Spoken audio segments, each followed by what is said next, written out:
بسم الله الرحمن الرحيم والصلاة والسلام على رسول الله. اللهم صل وسلم وبارك على سيدنا محمد النبي الأمي وعلى آله وصحبه وسلم. اللهم ارحمنا فأنت بنا وراحم، ولا تعذبنا فأنت علينا قادر، وارحمنا يا ربنا فيما جرت به المقادير. توكلنا على الله. خد، امسك، هات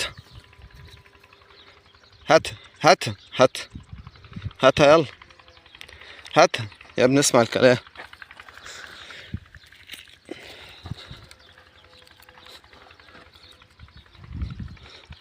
امسك، هات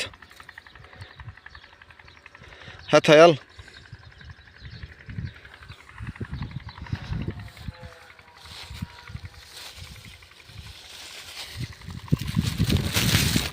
بس اسكت، تعالى هنا، تعالى دي ميه. خد خد، تعالى خد.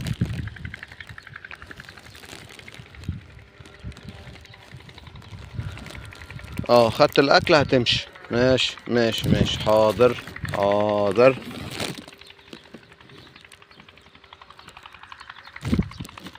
انا عمال ادرب في الكلب، والكلب عمال ياكل، والغنم عمال تاكل في اراضي الناس.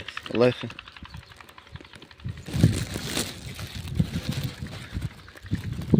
لا، مفيش غنم بتاكل في اراضي الناس، انا بهزر.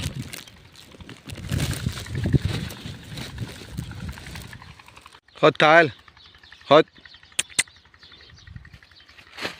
خد تعال، خد امسك.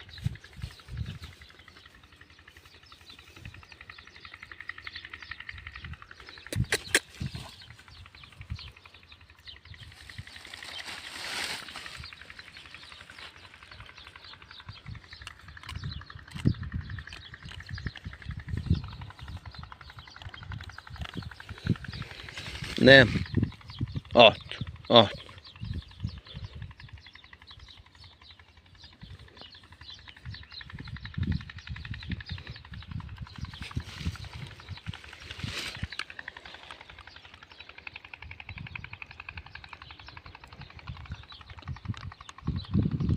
سك، سك هنا.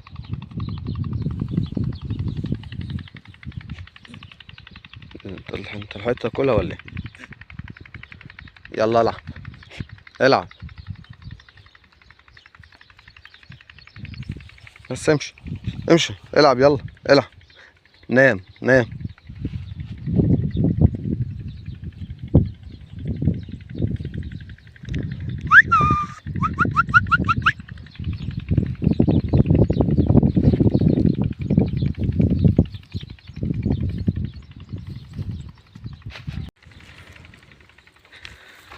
النعجة دي معرفش، بطلع اسرح يا دوب اسرح نص ساعة، تبص تلاقيها تاكل شوية وتنام كده، معرفش ايه السبب.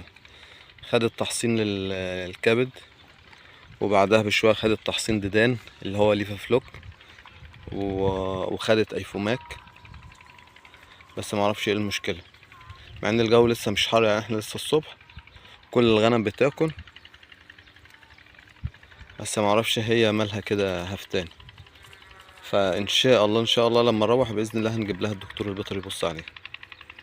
حتى دي اللي انا كنت شاريها قاطف، كنت شاري النعجة دي قاطف تقريبا ب7,500 تقريبا.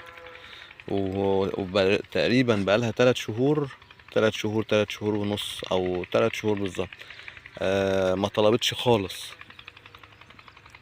ما اعرفش ايه السبب، هي ونعجة تانية. هي والنعجة، شايفين النعجة اللي في النص دي؟ ايوه، اللي عليها العصاية دي، اللي هي وراها غزال. النعجة دي هي واللي نايم. وفي واحدة كمان، التلاتة دول انا اشتريت 3 قاطف. بس تانية حلوت خالص، خدت تحصين اللي هي الديدان دي. وما شاء الله تحس ان هي يعني فردت خالص، اللي هي هناك قدام المعيز. معرفش، هي ديا، والتانية اللي هنا دي، والتالتة دي. بس التانيين بياكلوا حلوين، مفهومش اي مشكلة. ممكن يتأخروا شوية لما يطلبوا، مفيش مشكلة. ممكن يطلبوا ويعشروا ويردوا تاني، مفيش مشكلة. لكن دي هفتانة خالص. يلا. بس حلوة في السرحان، وحلوة في الأكل، وحلوة في أي حاجة. هي مفيهاش أي مشكلة في الأكل وفي المشي وفي السرحان وفي كل حاجة. حتى لو جريت وراها عشان امسكها دلوقتي مش هعرف يعني. هي كويسة الحمد لله، بس معرفش مالها كده لما بتطلع اسرع حتى ما بتاكلش وتشبع. شايف هي جعانة ازاي؟ يعني كل الغنم بتاكل وبتشبع وتروح شبعانة. حتى بالليل وانا لما اروح احط لهم اكل في البيت بياكلوا ويشبعوا في البيت، وهي بتاكل وبتشبع لما يكون اكل كتير. بس معرفش مالها كده واقفة زي ما انتوا شايفين كده. فهنجيب الدكتور البيطري يبص عليها كده واحنا ونصيبنا يعني الحمد لله.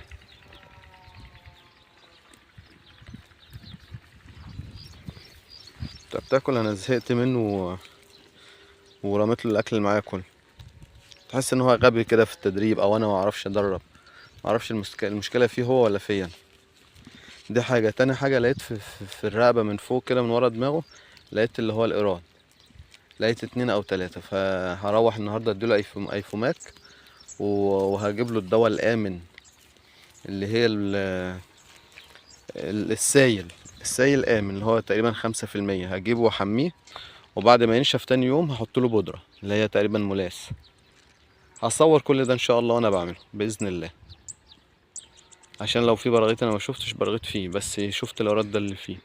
فربنا يسترها يا رب. اهم حاجه اللي عند الغنم.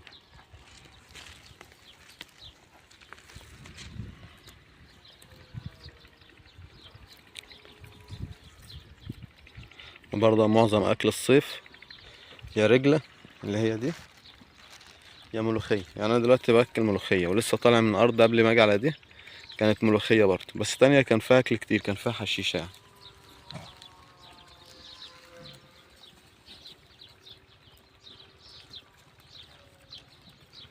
يا عم هم عايزين ياكلوا مش عايزين يلعبوا.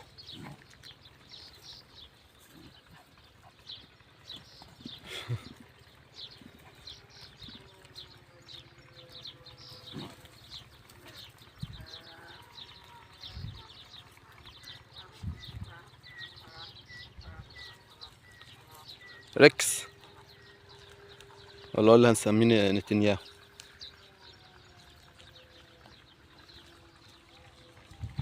راح يدور مكان الاكل. الاكل كان مرمي عند الكيسه اللي هناك دي. خلاص انت خلصت ومفيش اكل تاني. خد تعال تعال. خد تعال. خد تعال. ياه. بس اقعد اقعد اقعد اقعد اقعد اقعد اقعد.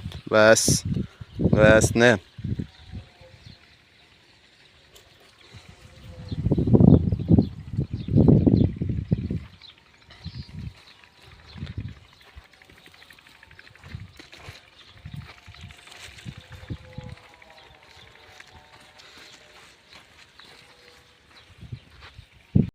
المفروض الحاجات اللي هي زي المرض مثلا نعج عيانة، او مثلا المعيز مثلا فيها براغيث، او الكلب مثلا عندك كلب وفيه براغيث او فيه قراد، الحاجات دي المفروض ما نستناش عليها. يعني اما اروح اول حاجة اعملها الحاجة دي، اول حاجة تتعمل، لان الحاجات دي ما ينفعش تتأجل. وبالذات البراغيث دي مصيبة مصيبة مصيبة، وبالذات على المعيز اكتر. هي البراغيث ما بتجيش للغنم الكبير، يعني الغنم الكبيرة دي ما تلاقيش فيها براغيث خالص. هي ممكن الغنم الصغيرة، الخروف الصغير البياض ده ممكن يكون في براغيث، وده بيكون فترة مؤقتة وبعد كده البراغيث بتسيبه وتمشي. لكن المعيز والكلاب دول مصيبة مصيبة في البراغيث. بتزيد فيهم يعني بسرعة فظيعة. فعشان كده لو في براغيث ظهرت المفروض الواحد ما يستناش. في إيراد ظهر الواحد ما يستناش، يروح يجيب العلاج، ويبقى علاج مكثف ويتكرر مثلا ل3 أيام، أو من غير مثلا يتكرر ل3 أيام. والحوش كله لازم يترش. يعني احنا هنجيبه هيستحمى، نجيب اللي هي الدواء الآمن اللي هو ال5%. السائل ده هحمي الكلب فيه، والباقي هحط المية في رشاشة أو موتور رش، ورش الحوش كله. وهيتكنس قبل ما يترش، يتنضف الحوش كله خالص. ده أول حاجة. تاني حاجة المعيز برضه هتترش. هنفوت يوم ونجيب اللي هي البودرة الآمن دي، تتحط برضه عليهم على الكلاب وعلى المعيز، وتترش في الأرضية. تالت يوم هنحط دواء الآمن ده تاني، برضه هنتكلم مع الدكتور البيطري ونشوف أحسن علاج. هو أكيد طبعا يعرف أكتر مني. والتجارب برضو بتعلم، يعني الواحد بيحصل معاه موقف واتنين وتلاتة، يجرب ده ويجرب ده ويجرب ده، شوف احسن حاجة وبتمشي معاه هي اللي هتبقى تمام. زي السلاج مثلا كده. بس اسكت، بس تعالى هنا، تعالى خد، بس اسكت، بس اسكت، بس اسكت، خد تعالى، تعالى هنا يا كلب برضه.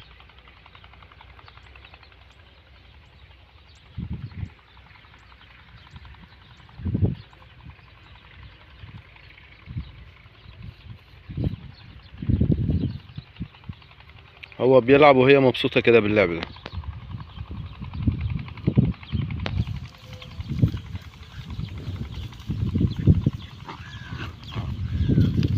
بس اسكت، بس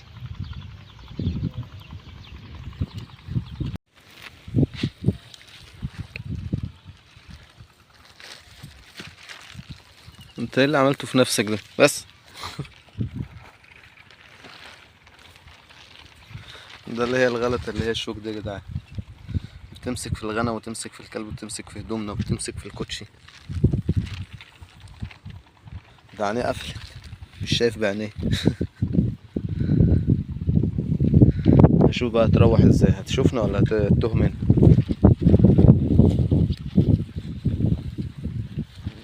بيفضل يحك جسمه في الارض كده اما ينضف نفسه. لما طلعت بيه اول امبارح كان نفس القصة كده. انت كده كده لما تروح هتستحمى وهتاخد حقن، هتاخد ايفوماك وهتتروق.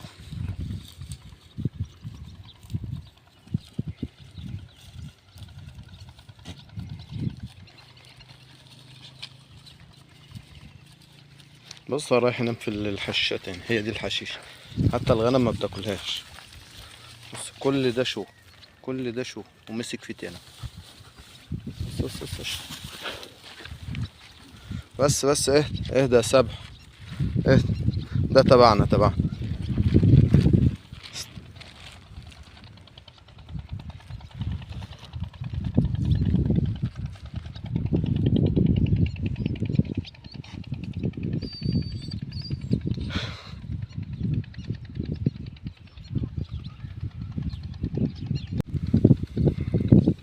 بس استنى.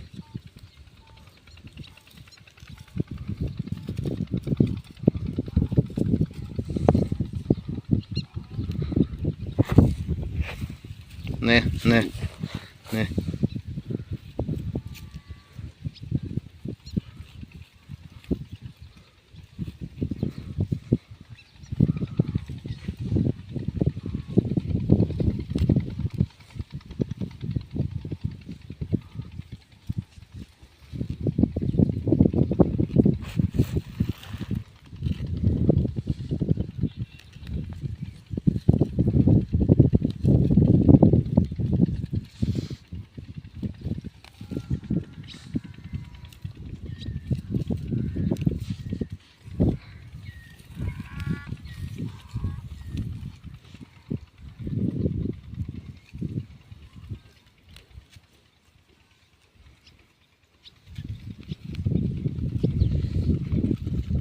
لف الناحية التانية، يا نهار ابيض، لف الناحية التانية بس.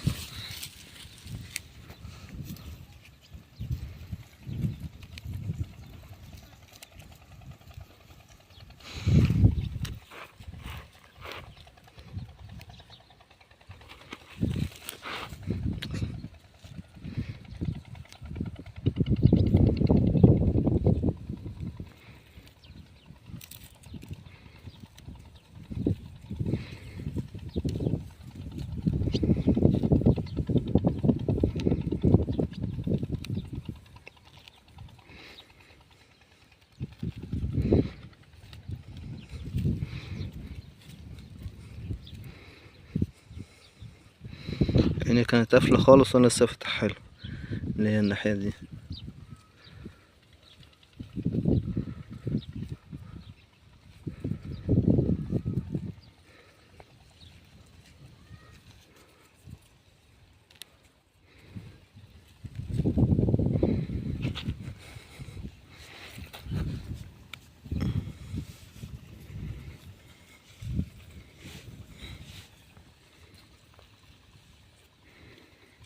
لف كده الناحية التانية، لف لف لف.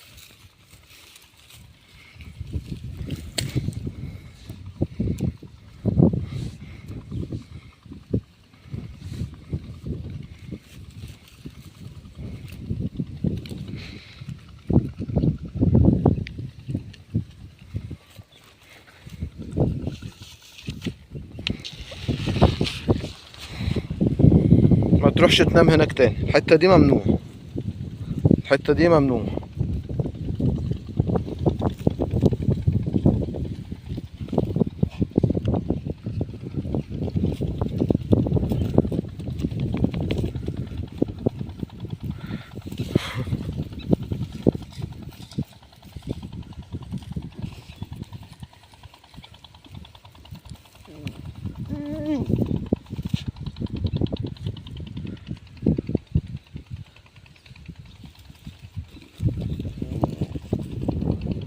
والله انت صعبان عليا يا سيدي، بس انا اعمل لك ايه يا عم؟ انت بتروح تنام في الشوك. اتعلم من غلطك، المكان اللي فيه شوك ما تنامش فيه. ماشي شوية وهننام وهننضف، تبقى تنضف نفسك في البيت.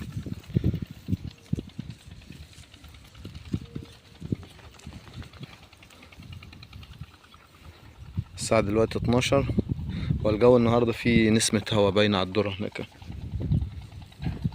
بس انت كده خليت رجلي كلها شوك، بس ابعد عني. هنروح بقى كده خلاص، كده كفاية. وبعدين الغنم شبعت برضه.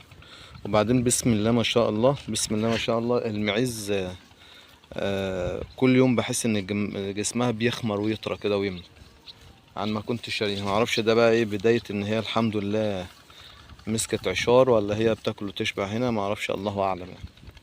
بس المعزة دي بسم الله ما شاء الله اتحسنت، واللي جنبها التانية نفس القصة، والصغيرة دي برضو نفس القصة، اتحسنت خالص.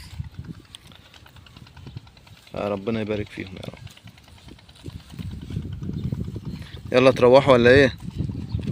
انا هطلع امشي، لو عايزين تاكلوا خليكوا وانا هستنى، او عايزين تروحوا تعالوا ورايا، بس انا مش هندى عليكم. يلا يا ريكس، خد، تعالى خد.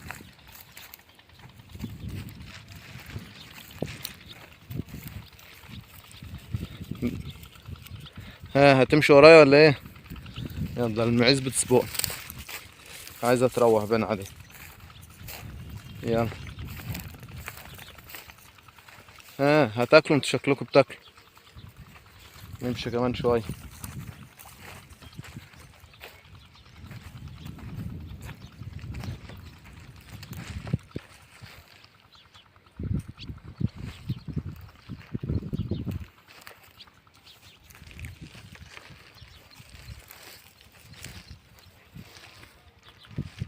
رر.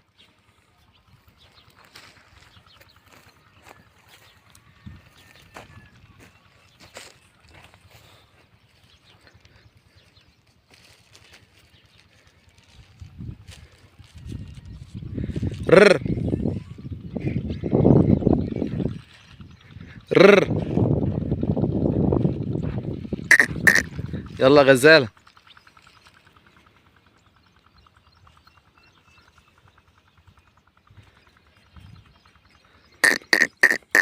رر. رر.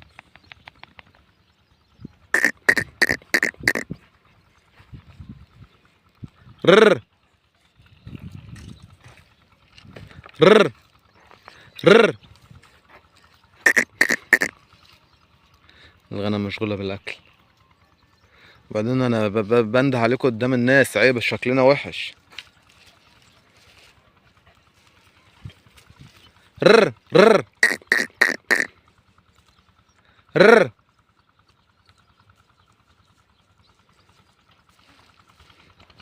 يعني دول اللي طلع عندهم اصل وسمعوا كلامي بس؟ يا ولاد اللذين، ماشي. رر. رر. رر. رر. رر. رر. رر. رر. رر. رر. رر. رر. رر. يلا تعال تعال. رر.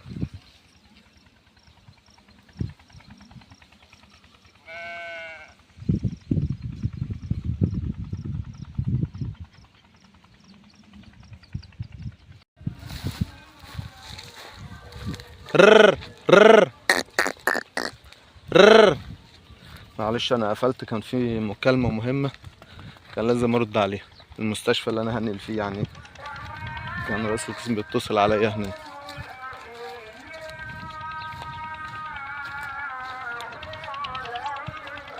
رر.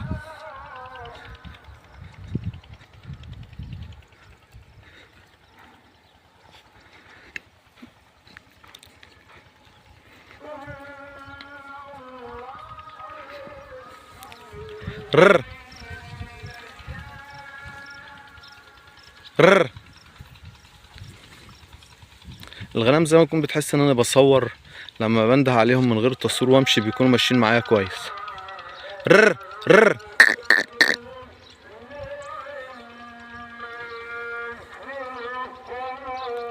ده قرآن الظهر، الساعة دلوقتي دخلت على 1. الواحد اتأخر النهاردة خالص. انا كنت النهاردة في البوسطة في البريد بخلص ورق عشان بدفع حوالة وكده، ده اللي اخرني. طالع النهاردة تقريبا الساعة 10.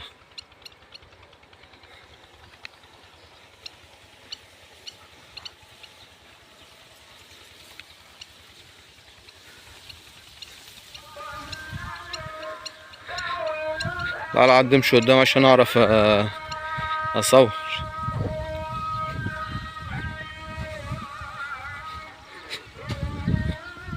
يلا يلا. رر. رر. رر. رر.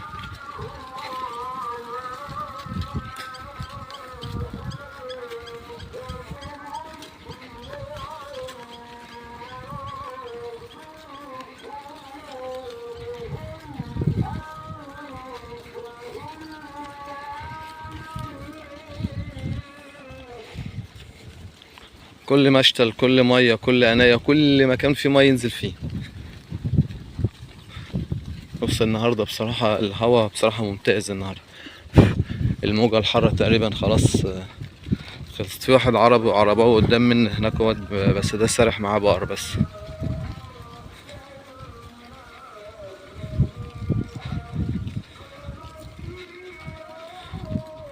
ده من بلد جنبنا، بيبقى يجي يمشي على المصرف هنا ده ياكل البوص اللي هنا.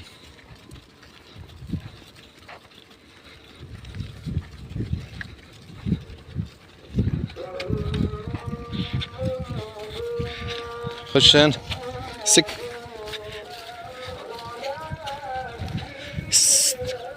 هريا هنا، هريا هنا. ما عليكم يا عرب.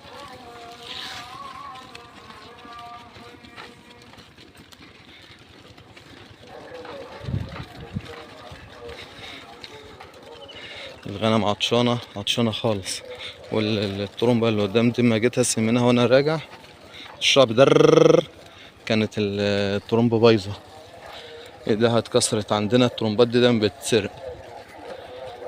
ناس بتيجي بالليل تاخد اليد بالقلب الطرمبة كده بيسرقوها. ما اعرفش اصلا دي مسروقة ولا در ولا هي مكسوره. هم واخدينها ساعات بياخدوها يعينوها معاهم في اللي هم مروحين.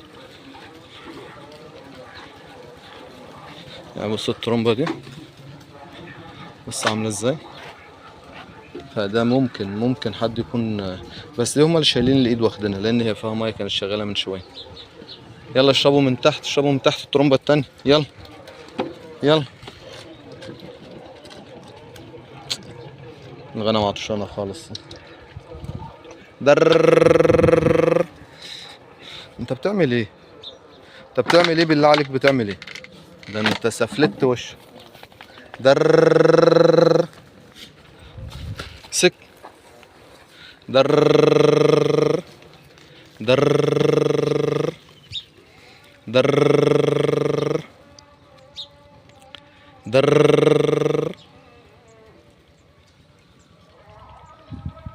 در. انزل انزل. البتاع دي عليها تراب ولا ايه؟ انزل يلا اشرب. در. بص النعجة تالت واحدة بتشرب، دي بنت كلب ما بتعرفش تبرك. تبرك دي يعني تتني رجليها كده وتنزل. بتنزل رجلها في المية ازاي. ها اللي عايز يشرب يشرب. يلا يلا. يلا عشان نروح. يلا هنروح بدل ما نخليكم في الضلة هنا، نروح البيت احسن.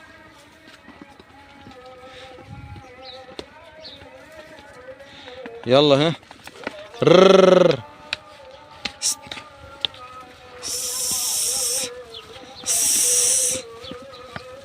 انا عارف انتوا عايزين تفضلوا في الضلة شوية، بس معلش هنروح يلا. واحنا اتأخرنا النهاردة، احنا المفروض نكون من ساعتين في البيت. يلا حصل خير. يلا بكرة تروحوا تعيشوا في اسماعيلية وتصحوا من النوم براحتكم وتناموا براحتكم وتسهروا بالليل براحتكم. الدنيا خلاص هترتاح.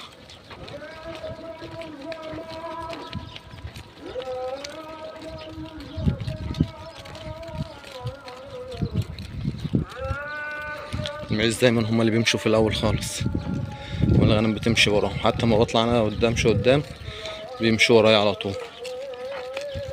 بس مشكلتهم في التنتيج، لما تنزل ارض مثلا جنب بقدونس زي دي، تبص تلاقيهم يجروا على البقدونس، يجروا على الكرات، الكلام ده. الله اكبر الله اعظم، الله اكبر الله اعظم. انا في بالك. السلام عليكم ورحمه الله وبركاته.